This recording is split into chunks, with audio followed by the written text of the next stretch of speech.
Welcome, everybody. This is the Life Enthusiast online radio and TV network. And if you are at all interested in why you may not have the energy and the health that you want and how a certain mineral could affect that, stay tuned.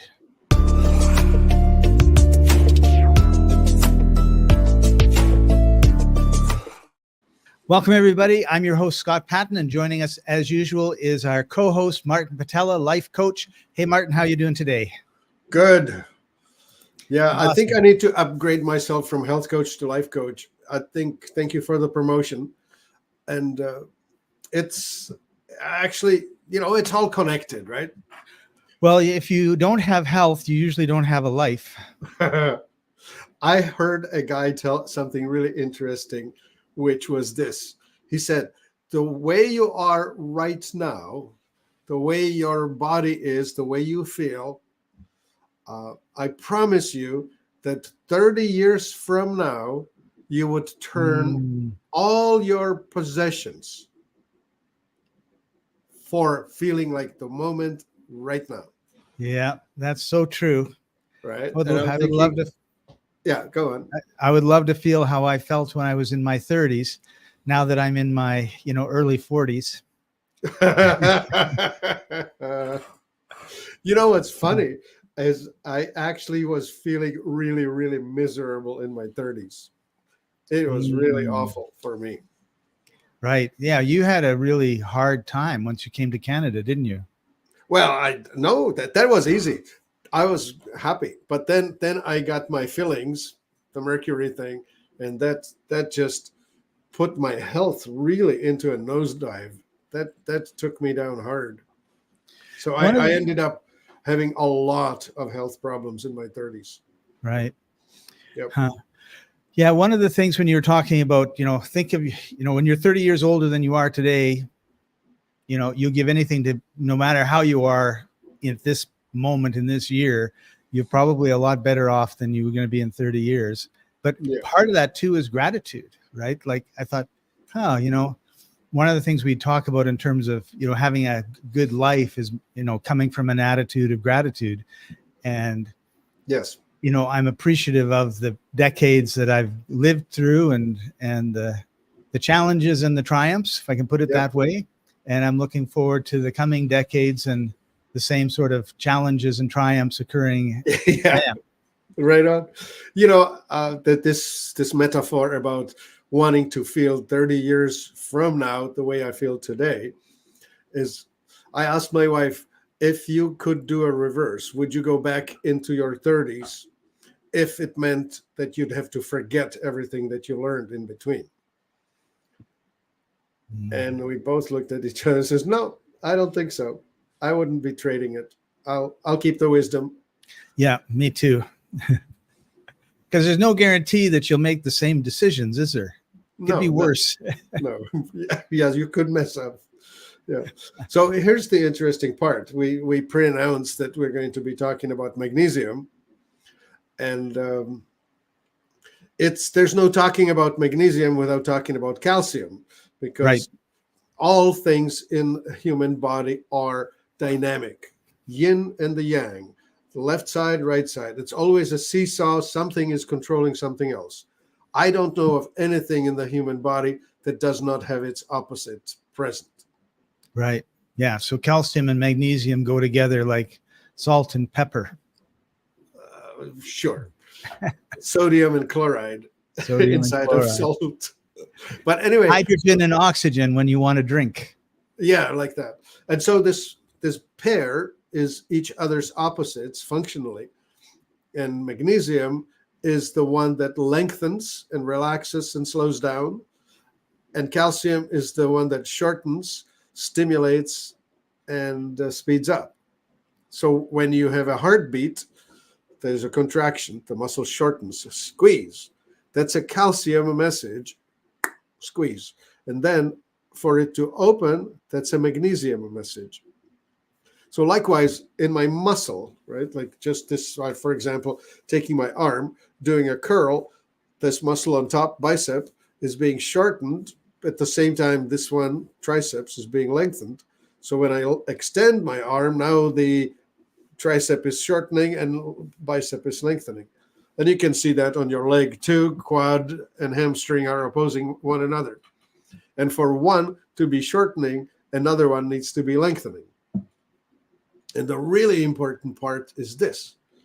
If you have too much calcium and not enough magnesium, the muscle that's supposed to be lengthening is not keeping up with the muscle that is shortening. Right. So if you're an athlete, you probably know about this.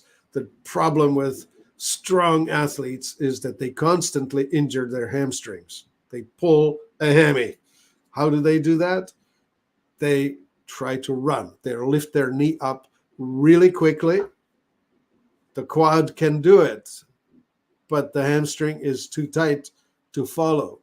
So not enough magnesium. And it's the magnesium that if you have it, you run like a cheetah. You run at full speed, relaxed, just flow. When you don't have that, you're running like a human, struggling. Interesting. Yeah. So the trouble with minerals is that there's plenty of calcium in most soils, and there's not a plenty of magnesium in most soils. So when you're eating foods, especially now, the typical grains, the wheat, barley, corn, soy, and the typical tubers like the potato, red potato, sweet potato, and rice, all of those are richer in calcium than they are in magnesium. So you are nutritionally quite okay with calcium and you're lacking magnesium.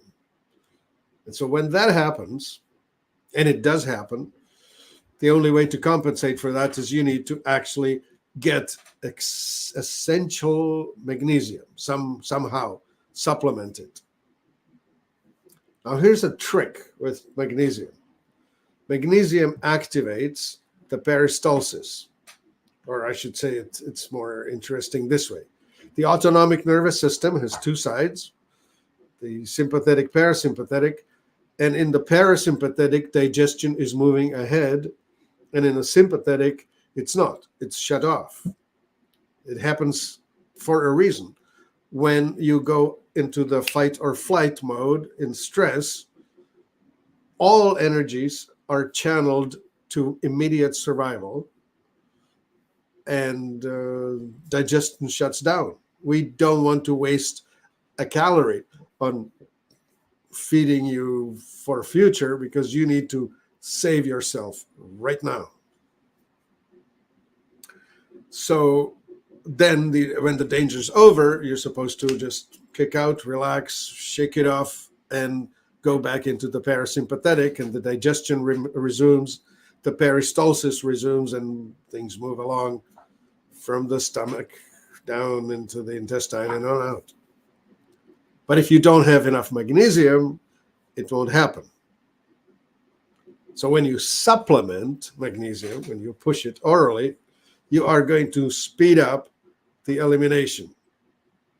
So there is such a thing as bowel tolerance, as in you will find a level at which your bowels empty pretty quick.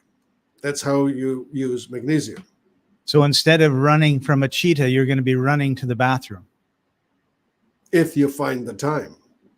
If you find the time, right? Don't be taking 2-3 capsules of magnesium and then sit down in your car to drive to work. Right.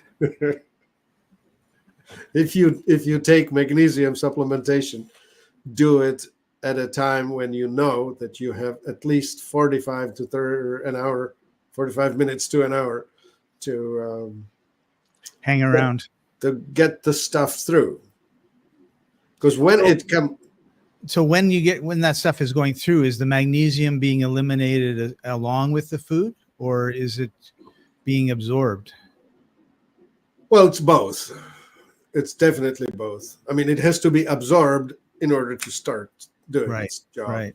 Like it gets into the blood, and right there it says to the cells all around it, parasympathetic, let's go, girls, let's move along. And it's the peristalsis of the villi in the gut that all of a sudden speeds up, right?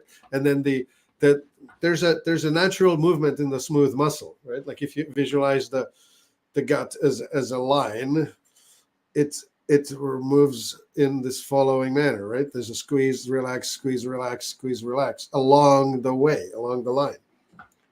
That's the peristalsis of the gut. And so that gets stimulated and gets going. So if you take enough magnesium, it'll leave the body right now. Rocket speed. Yeah. So play with that. And that's why actually taking topical magnesium or using magnesium topically is a reasonable thing, because when you rub dissolved magnesium on your skin, on your body, it absorbs into the body fluids, bypassing the digestive system or eliminative system. So you don't have this flush.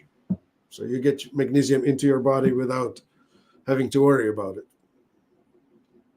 So getting back to what you were saying before about the athlete who wants to run and, maybe he's a weightlifter or whatever, he can lift his leg up, no problem. But without the magnesium, he's going to pull his hamstring. Would you recommend that one of the things that they do after they work out is put a topical or put a magnesium lotion on their legs for that reason? Sure, but I would do it before they start. Oh.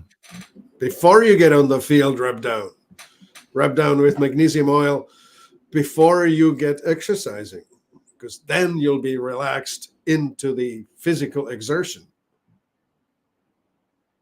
Yeah. Before you get on the field and start pushing hard and sprinting and that sort of thing. Cool. So one of the things we wanted to talk about were signs that your body is lacking in magnesium. So right. What are some of so obviously if I pull my hamstring every time I try to walk, that might be an indication. But what are some of the signs that we need to be aware of? Okay. So cramps is one of them, right? Muscle imbalances. So if you're experiencing cramping, you probably are out of balance and should have more magnesium. The other place where this will show up a lot is in your nervous system, right? Neurologicals. So, for example, calcium will give you anxiety.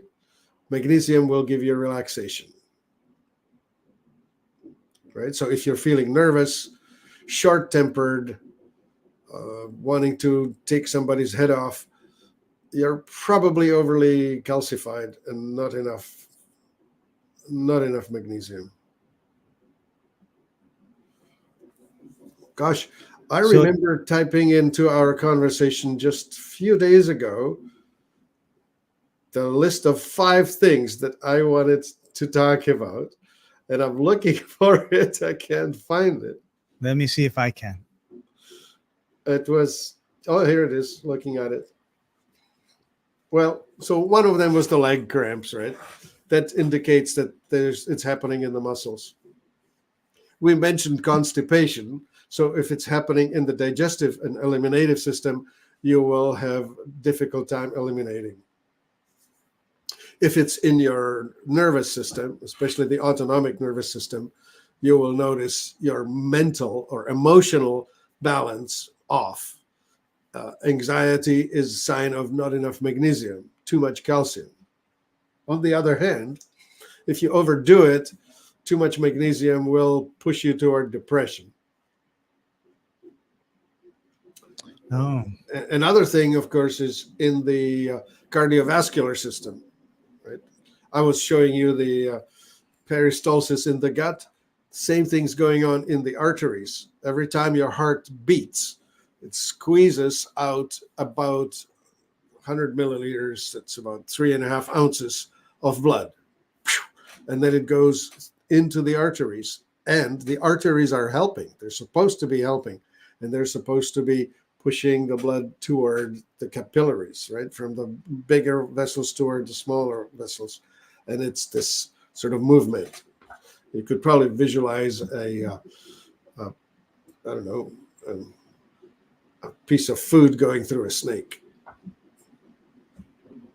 So with the high blood pressure or with lack of magnesium, you can expect to have higher blood pressure because the pipe, the artery, is not as flexible, is not responding as well to the need to relax into the heartbeats. It's like a stiff garden hose, right? So if you want to get the same volume through and it doesn't expand, the only other way to get it through is to increase the pressure. And that's how we experience it, higher blood pressure. So taking magnesium will very likely help to control that. And one other one that comes to mind is sleeping. Like the autonomic nervous system again, rest and repair on the relaxed side and fight or flight on the unrelaxed, calcium-dominated side. So if you're trying to go to sleep, you need to put yourself into the rest and repair. And you need magnesium to take you there. So if there's no magnesium to push you over, how will you go to sleep? You're going to stay uptight, tense, worried, spinning through your daily events, thinking about all the regrets you have and worries and all of that. That's the mindset of not enough magnesium. Yeah. So Martin, when we're at 3 a.m. and we can't sleep because we're thinking about all these things, our mind just won't stop. How would you deal with that in the moment? Well, I keep a bottle of magnesium oil on hand. So I would take a spoonful, about 5 milliliters of magnesium oil, and I would rub it on my hands, on my chest, on the back of my neck, just get it into the skin, get that magnesium into circulation so that the autonomic nervous system kicks out of the groove it's in. Right. And it'll work that fast. Yeah. Minutes. Nice. And the reason I ask is, like, generally when we do something, it's like, I got to wait 4 days for it to get absorbed, or, hours and hours and hours. And This is something that can work really quickly. That's great. Yeah, it's pretty quick. We have this really cool thing called Topically Everything, which is a blend. It's magnesium, and with it we extracted herbs of the earth, namely alfalfa, and herbs of the ocean, namely kelp. And the extract of all of that is mixed into this liquid. So you get a supplementation of all of the important minerals, trace minerals, from both the soil and the ocean in the base of magnesium. So it's very useful, very quick, and it's inexpensive. It comes with a sprayer on top, so it's easy to spray. Just squeeze it and rub it in. Nice. All right. So what are some other, we talked about magnesium and calcium. So we should maybe head back to the calcium side of the equation.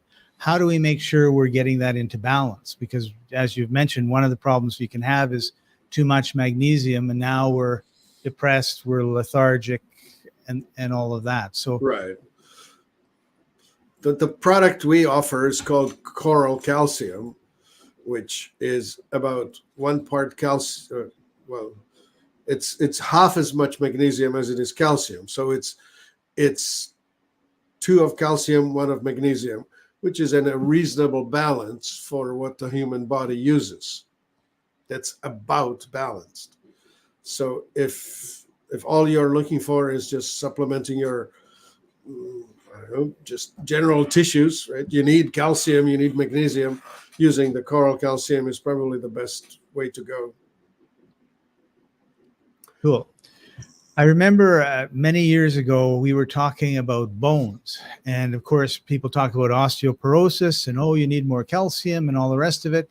And again, as in many things we hear about, that's sort of half the story, as you were just saying. So how do magnesium and calcium work in our bones? Like if we don't have them, explain that to everybody, please. Yeah, well, to give an analogy, calcium would be like the bricks or the rocks, and magnesium would be like the mortar, the stuff that holds it together.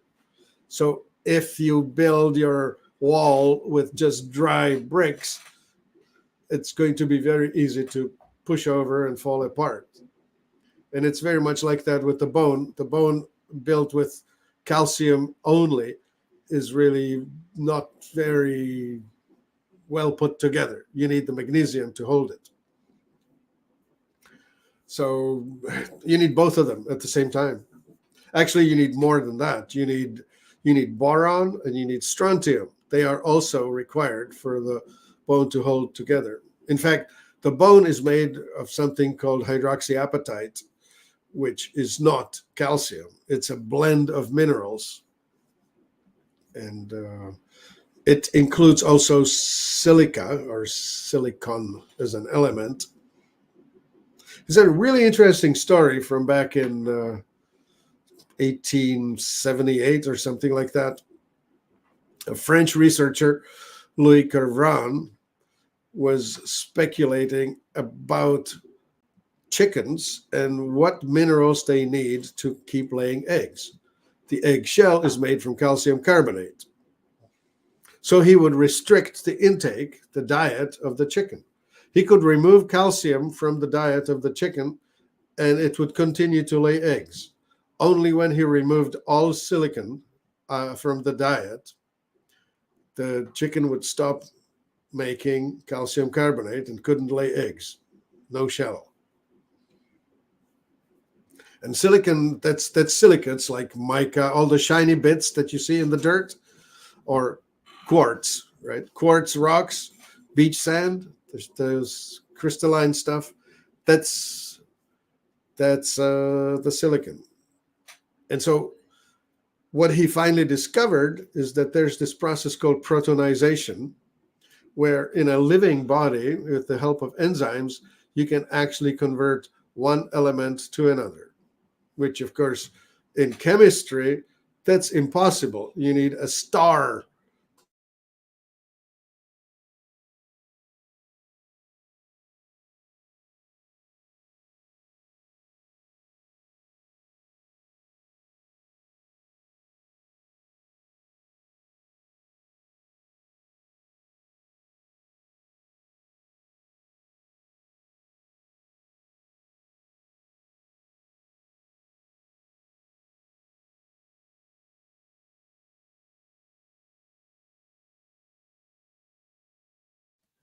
I'm thinking that we lost Martin there. He's frozen up.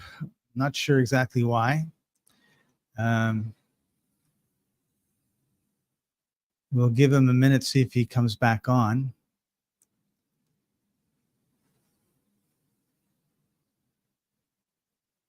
Nope.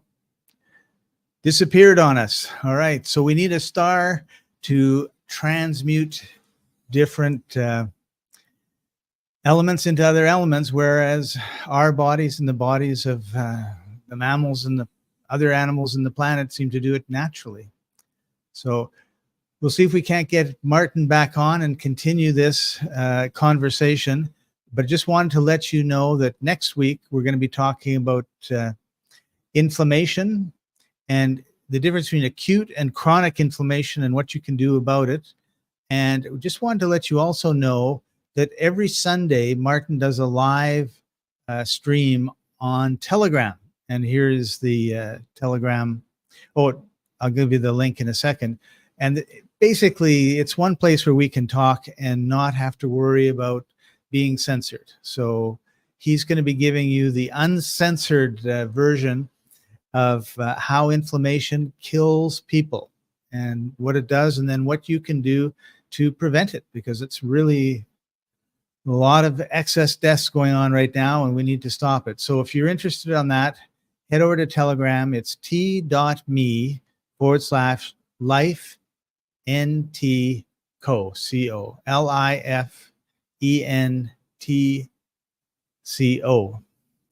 And we'll see you next time.